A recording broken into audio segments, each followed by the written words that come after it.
आरोपी होने पर घर नहीं गिराया जा सकता, प्रशासन जज न बने, बुलडोजर एक्शन पर सुप्रीम कोर्ट की दो टूक।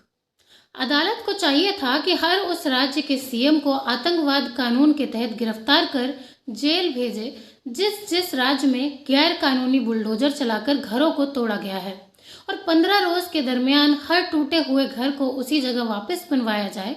साथ में हर मजलूम परिवार को 25 लाख का मुआवजा मिले। इससे कम कुछ भी इंसाफ नहीं हो सकता। मुल्क की आवाम पर आतंकी हमला करने वाले सीएम को आतंकी क्यों न माना जाए? ये सरकारी आतंकवाद नहीं तो और क्या था? आइंदा बुलडोजर कैसे चलेगा, इसकी गाइडलाइन दी गई है, यानी बुलडोजर चलाने का कानूनी तरीका बताया गया है। तो तय हुआ कि बुलडोजर तो चलेगा, बस कानूनी रास्ता अपनाना है।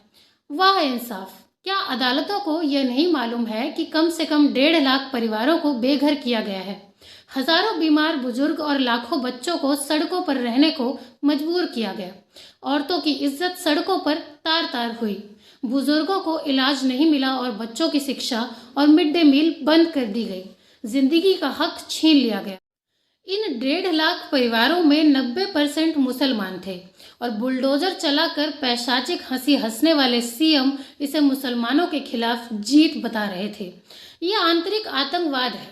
छोड़िए मुसलमानों को, इन आतंकी मुख्यमंत्रियों ने तो भारत के संविधान के खिलाफ जंग का ऐलान किया था और अदालत ने इस मुकदमे को सिर्फ बुलडोजर के नजरिए से देखा।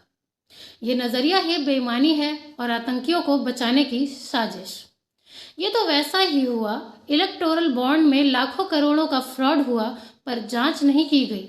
महाराष्ट्र में बीजेपी की गैर कानूनी सरकार है पर चलने दिया गया। अगर ऐसा आतंकी हमला अरब, अमेरिका, यूरोप के किसी मुल्क में किसी सरकार ने किया होता तो वहां की अदालत उस सरकार के मुखिया को जेल भेजती और फिर शायद कम से कम उम्र कैद होती। अदालत को पूरे सम्मान के साथ कहती हूँ कि अगर मुलजिम मुख्यमंत्रियों को सजा नहीं मिलती है तो अदालत का यह फैसला भारत की जमहूरियत पर एक बदनुमा दाग बनकर रहेगा।